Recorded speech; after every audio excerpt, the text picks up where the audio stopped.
What up, y'all? Welcome back to another episode of the Rolling the Bottom Podcast. I'm your host, Zach Moyer. Hope you're doing well whenever you are listening to this one. It is early 7:30 currently when I'm filming this on this Sunday morning. I gotta go to church early here. So we're gonna get this podcast in on a half an hour podcast. The goal.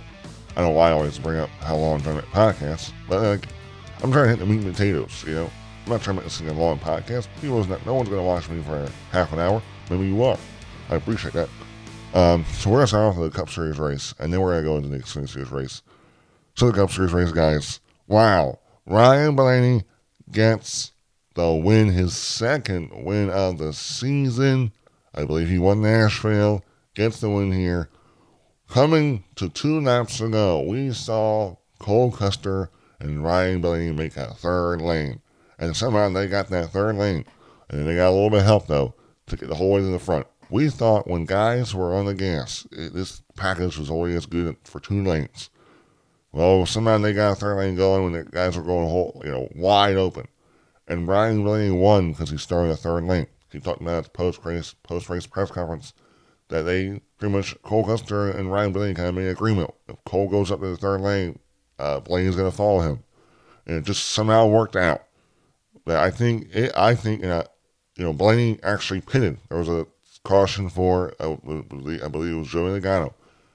And he got new tires, filled it up, so he wasn't worried about, low on gas. Because when he came in, they were all right on the threshold of running out of gas there for a majority of those drivers. The right when Cole Custer went to that third lane. Blaney, I think, he's just such a really good pusher. Penske cars push well and they're fast.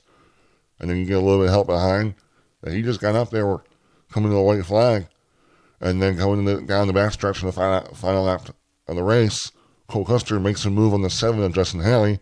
Haley blocks. It gives Blaney an open path to then run the third lane.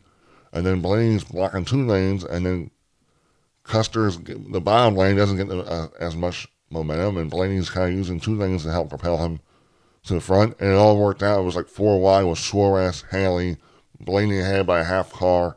And then Cole Custer, man. It was awesome. It was incredible. I believe it was the closest finish ever in NASCAR history with 4 drivers. I don't even know if I have the stats still up here. I might not. Yeah, what was it? The top 4 were separated by 0.049 seconds. It's the closest known top 4 finish in NASCAR Cup Series history. They're claiming it's 4 wide because all 4 cars are next to each other. Now, Blaney was still way out there in front of those guys, man. But it was spectacular. And the great thing, we got to give respect. And we got to highlight these drivers. And in this race, we saw the chaos in stage 1. I was like, is this race going to turn into just a mess, chaos, bait wrecks, not many cars surviving? It didn't turn into that. A couple of issues for cars, but that's part of it. The final laps in this race, it was clean. It was hard racing. It was exciting. So you got to take your hats off to the drivers racing hard but not wrecking. We saw a great finish for the win. There was a picture there. Literally Blaney was the only one besides Larson in this picture at the end when they take when the drivers are coming across the finish line that was already in the playoffs. I mean, Cole Custer was in this picture. He needed to win. Justin Haley, Daniel Suarez, Eric Jones, Chris Buescher. These are all guys right there. But those are all guys right there that needed to win. But Blaney somehow, making a third lane with help from Cole Custer, gets the win. I feel like Cole Custer should have sticked with Blaney and not give, he may have had a run on Haley, and Haley did a good job blocking and not really letting Cole to kind of get out front and control and dictate the lanes. I think if Cole stayed there, I think Blaney would have pushed Cole to the win. Because, look, if Cole would have won, it would have knocked out Alex Bowman. But because Blaney won, it kept Bowman in. Like Ford could have knocked out a Chevy and put a Ford back in there. Last weekend, Austin Dillon winning knocked out a Ford. Ford could have, repaid the favor and get another Ford in there and take out a really, high-level Chevy like Alex Bowman and Hendrick Motorsports. It was just so much. I mean, there was many times. I mean, I thought, coming to the white flag, Cole Custer was actually leading all 3 lanes. And then coming back around, it's Ryan Blaney, man. it was really, I'm going to keep saying it was just really exciting. It was really good. There was a lot of stuff at the end of this race, a lot of, Joey got spun. No, Joey didn't get spun, but like 13 laps ago, Joey got loose out of turn 4 and spun out. And then got a little damage from Buescher. That lost. Buescher probably would have been in the front row there. Fell back a couple spots. It allowed, I guess it would have allowed the Hendrick cars and Justin Haley to be up front there. Well, I guess also Priest is up there too. And then Ryan Priest got shucked out of the lead row, and the Hendrick cars chose to make a move to the outside of him. And every car went, and the 60 car got split. Really disappointing. I mean, I don't know what happened there, but there was a time there where the 17 was pushing the 60 up front. And then once the 60 kind of went a different lane and made a different move, he kind of lost his help. So that might have been the losing part of RFK, but RFK was fast in this race. I think Joey Logano was probably, even though he did not lead the most laps, he was definitely the highest aggressor, the most consistently up front, the one that could draft the best, push the best, and then, Ryan Blaney wins. Austin Cindric kind of took it out in that stage 1 crash. And also, I know there was a little frustration there with Eric Jones at the end of this race. What was it? I'm trying to see if I have the... Yeah, 6 to go. Eric Jones got shucked out of, I guess, the second in the outside lane. It looked like a really bad push from the 5, and the 43 of Jones got swirly and then came up the racetrack to try to, not wreck himself. So there was a little bit of frustration in there with some drivers. But no, I think maybe Blaney choosing to pit there when Joey, his teammate, spun out might have been the winning move, because you put new tires on, handling was a big factor. Handling mattered in this race, which you don't usually hear much about in these speedways recently. But I think it has to do a lot with Daytona is wearing out. It is getting older and older, which has been getting older I don't know, the last time they repaved it was it 2011 the first year, or 2010? So it's coming up here for over 15 years since it's been repaved. So it's starting to age really, really nicely. And I don't know if this is a new tire. I don't think it is. But I think these tires are starting to react to this old pavement. Because there was times, I think it was in stage 2, where William Byron got really swirly up front. Like, couldn't, pin his car in the white, yellow line. It was like he was really fighting to keep that car in the yellow line. So it was awesome, guys. Now, I'm still blown away how we got a third lane going. We all know this speedway package with these next tricks. They have so much drag that you can never get a third lane going unless majority of the field is half throttle, not pushing it. So I'm not sure what was going on. I don't know if there's drivers in the middle lane that were just saving fuel because they're worried about making it to the end of the race. I have no idea. You wouldn't think so, because everyone's trying to go as hard as possible to help themselves have a chance to win. But yeah, really just gotta give credit to not Joey Logano. Gotta give credit to Ryan Blaney. But also, with this win, Ryan Blaney actually moves into the second in the regular season standings. That's like a big swing of playoff points. Now he gets 10 additional playoff points heading into the playoffs. We will look at the playoff standings at the end of this video here, or podcast. Sorry, guys, my voice is probably a little bit, sloppy or clogging. I mean, I woke up probably, 40 minutes ago here. And I'm trying to get this all in and give myself time to post it before I go to church.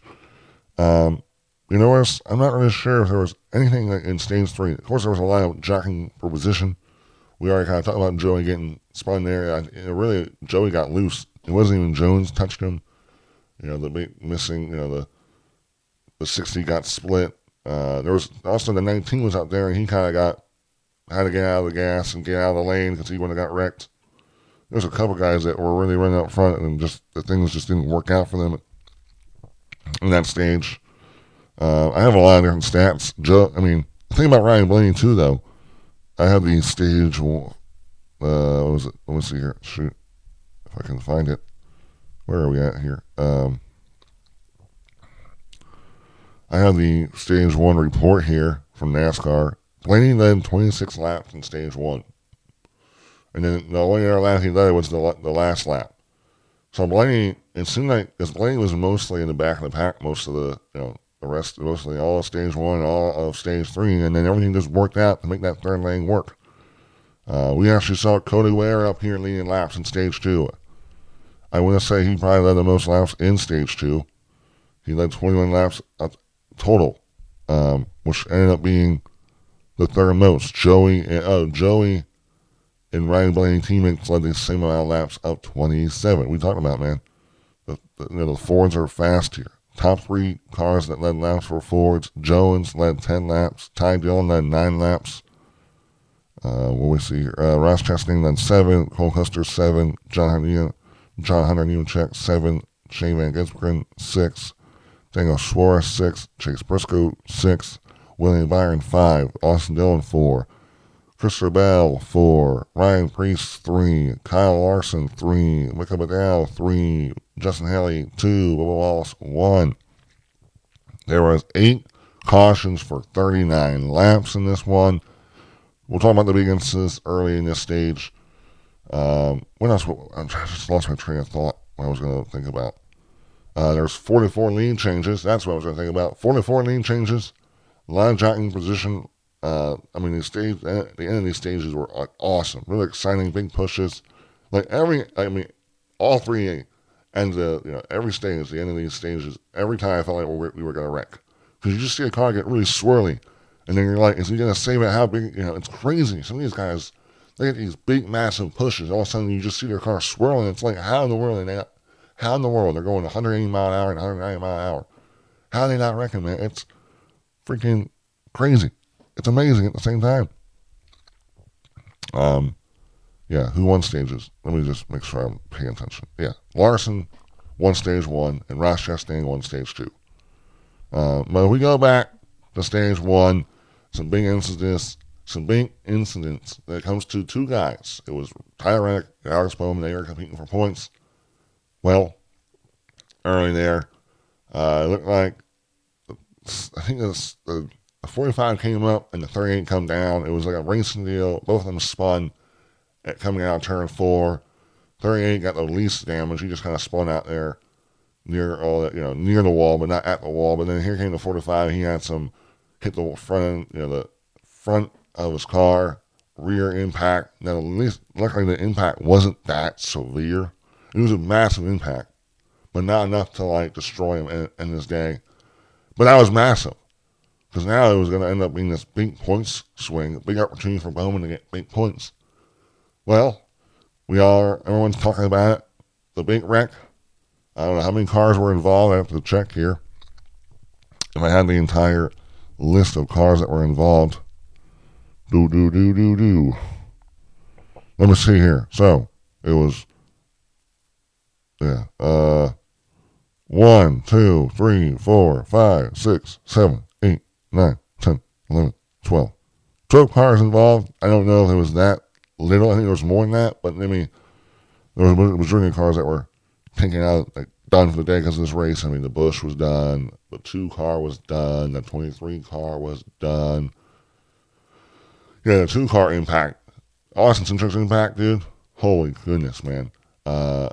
Here came the 23. He got spun down. A lot of people are blaming the 23 on this incident, and I would say yes. He didn't know he was 3 wide because in the middle who was in the middle? I have no idea who was in the middle. I should have rewatched this freaking replay. Who was in the middle? I don't know. It wasn't Busch. Oh, it was Joey was in the middle. Yes, Joey was in the middle. Yeah, the 23 just had no idea he was 3 wide. There's also a little bit of a tap from the 5, but I don't think the 5 was the main thing. Bubba didn't blame himself. I don't know. It's like you're racing there. Everyone's so close. It's everything's happening so fast. So, yes, I think Bubba did give him the blame, but I just look at it more as a racing deal. Of course, one guy makes a bad judgment, doesn't know something's there, and then it just turns into a big wreck. And it wrecks a lot of good race cars, and it takes a chance for a lot of drivers to try to go and win and get themselves in the playoffs out. But with that wreck, it took out Alex Bowman. Alex Bowman had severe damage, and he was out. So, meaning pretty much that Reddick went from, oh my gosh, I might be too low in points now. Bowman may have 15th. I have to hope there was no new winner until turned into then Reddick being locked in after that big wreck because Bowman couldn't return because he had severe frame damage that NASCAR went and go back out there and race. But luckily, then that was going to matter because of Ryan Blaney winning.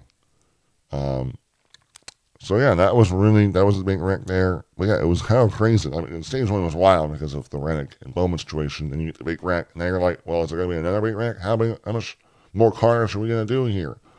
But and look, a lot of fans, I think, are going back to this whole thing. Mama Smith on social media said that the championship's not about crowning the best driver, it's about crowning the best team when the brights are the lightest and the whole shebang, right?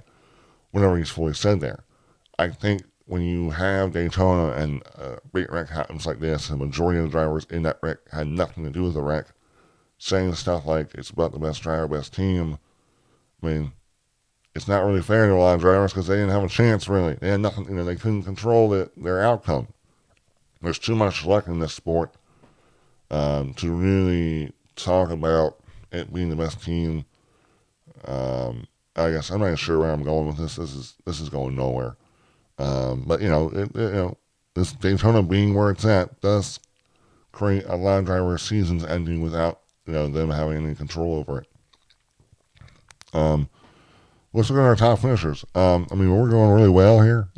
Look guys, the racing was awesome. 3 wide racing, 2 wide racing, big moves. I know Carson Osvar, his day ended with an engine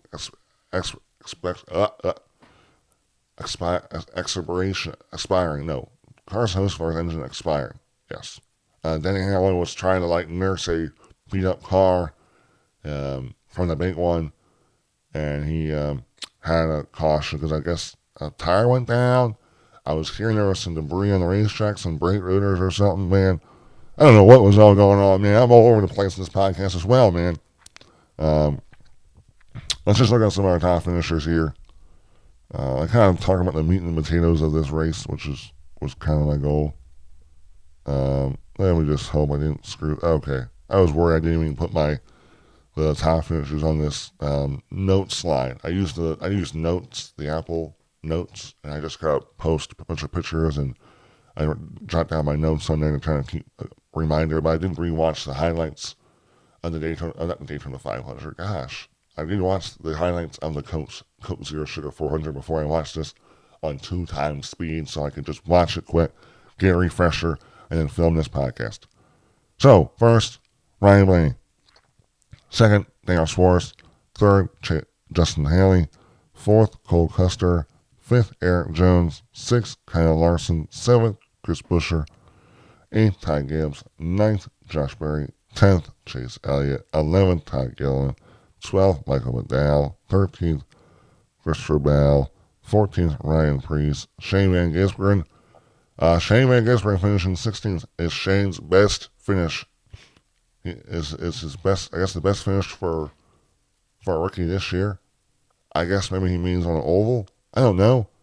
But that's a good run for Shane. A lot of this speedway stuff, guys, it's just so. We can talk about all the guys that are really good on super speedways, but all that can just go away with one bad mistake from someone else, and they're done. 17th, John Hedincek. 18th, Brad Keselowski. Brad Keselowski was up there, in stage 1, stage 2, right, in the mix. But then, in mostly all of stage 3, he was just in the back of the pack. And I don't know, it was just too wide. He just couldn't do anything. And that's one of the things we got to talk about. This package it still felt like drivers, you really were just stuck. And fuel saving, you did fuel save for about 75% of the stages. So we still got to figure something out where drivers can kind of move around. But I will say the big wrecks did maybe open up a little bit more space, get a little bit less cars. But I don't know how much that actually helped because, it was still 3 wide, tight at the end of this race and really still nowhere to go for many drivers. William Byron, 19th. 20th, Cody Ware. We got to give credit to Cody Ware. He led laps in stage 2.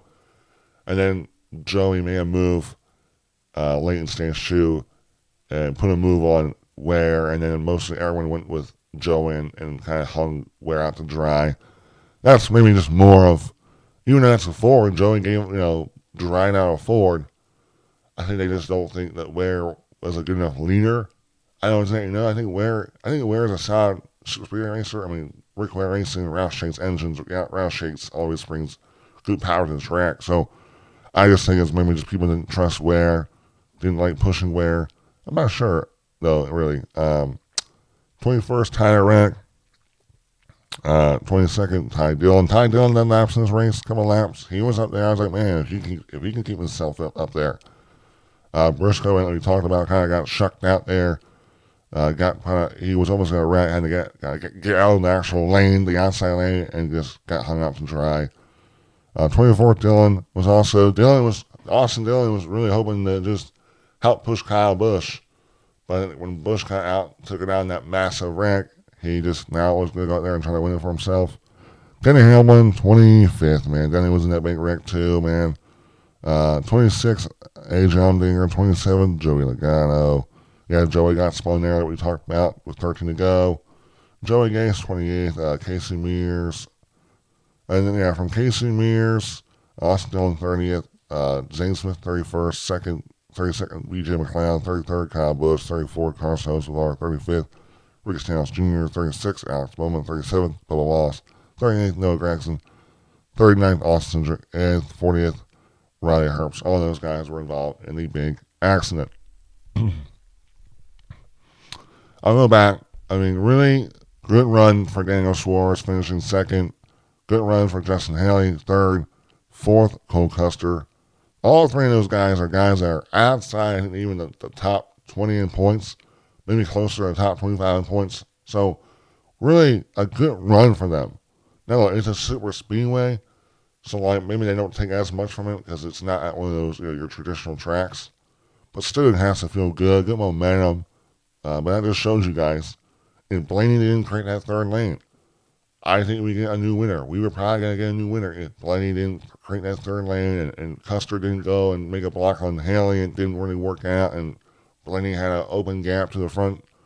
If none of that happens, we definitely are going to get a new winner, and Alex Bowman will be out, and either it would have been Suarez, Justin Haley, or technically Cole Custer, or Cole Custer, I guess you could say, because Cole Custer kind of chose to leave Blaney, who was pushing him, to go and try to make a move for the win.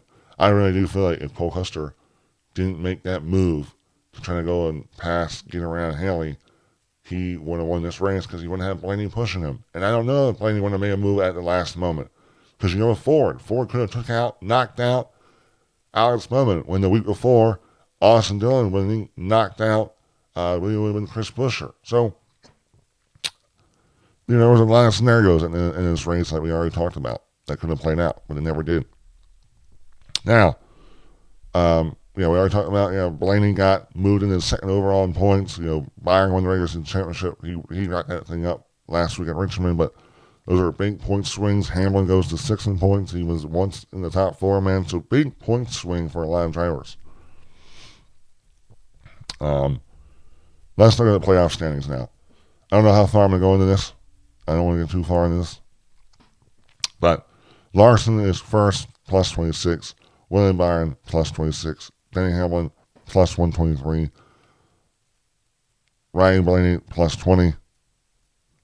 Christopher Bell, plus 17. Shane Van Gisbergen, plus 16. Chase Elliott, plus 7.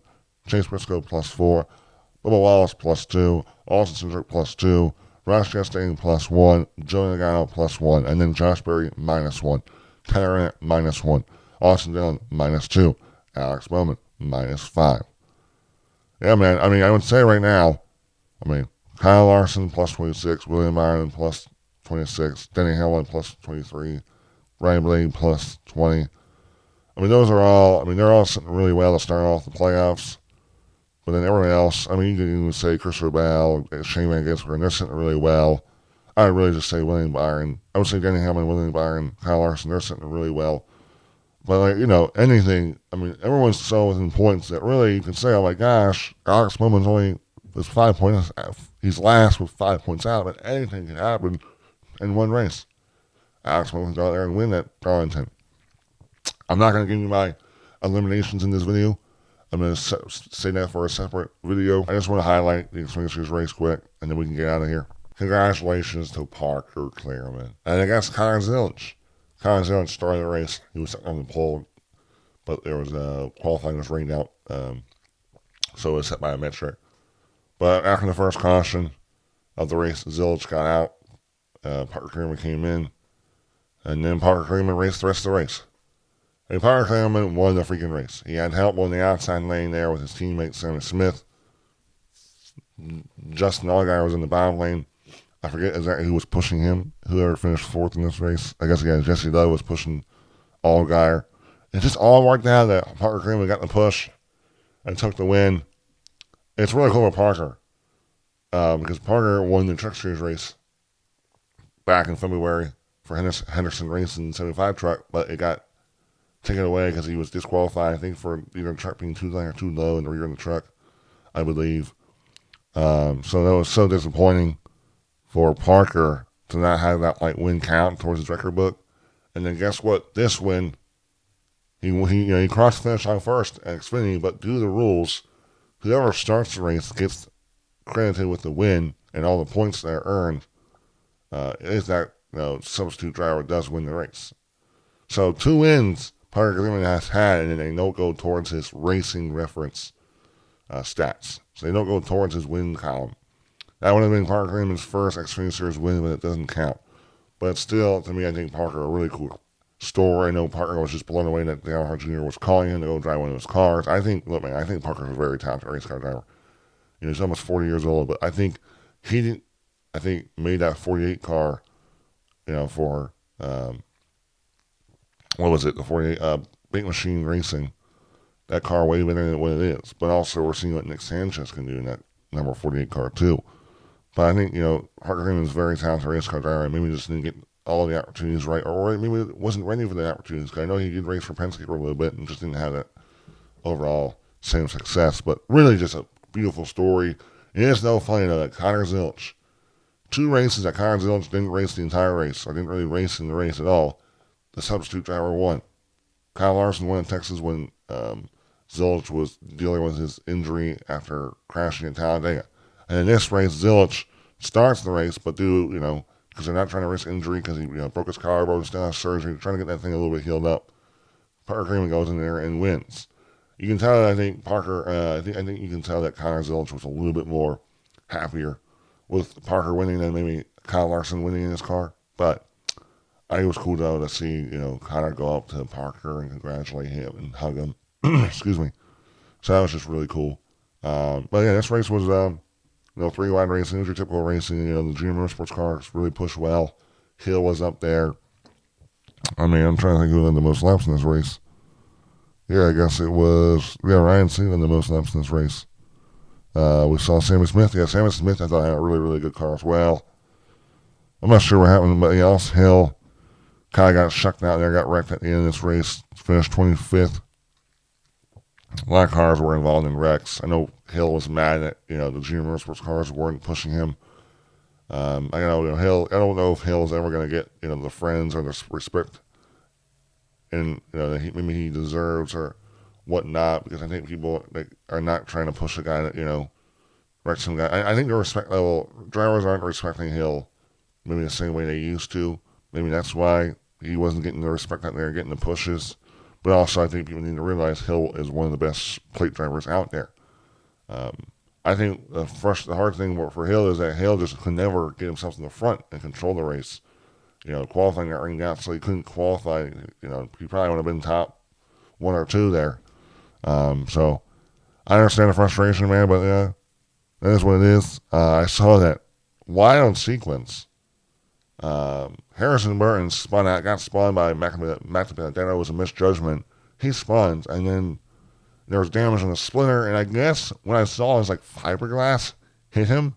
So there was a crush panel in the rear of the wheel that got kind of destroyed, exposed the inside of the car actually, where you actually could see the driver through the crush panel in the wheel well. And I guess a piece of fiberglass or something got in there and hit Harrison Burton in the shoulder. And he said it hurt. He had like fumes in his eyes too, all through that spin there. So, man, I couldn't imagine, dealing with that. With that.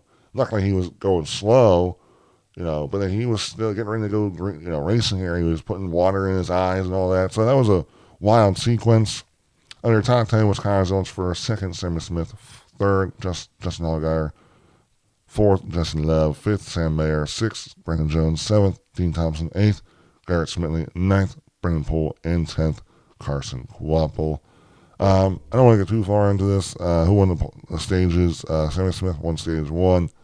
Justin Allgaier won stage 2. It was nice though to see that the junior motorsports cars actually worked well together and they didn't wreck each other, because there's been, a lot of people have made fun of junior motorsports as a team that, is really fast, but also can wreck each other running.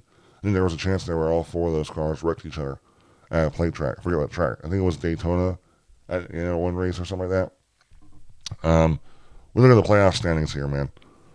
For where the playoffs are looking like. With 2 races left, it's Portland, which is a road course, and the World Light Technology Raceway at Oval. Right now, Harrison Burton has a 36-point lead over Jeb Burton. And then Ryan C. is 56 points from Harrison Burton. Even when Harrison Burton's spinning, he still survived to have a solid day. Where did Harrison Burton finish?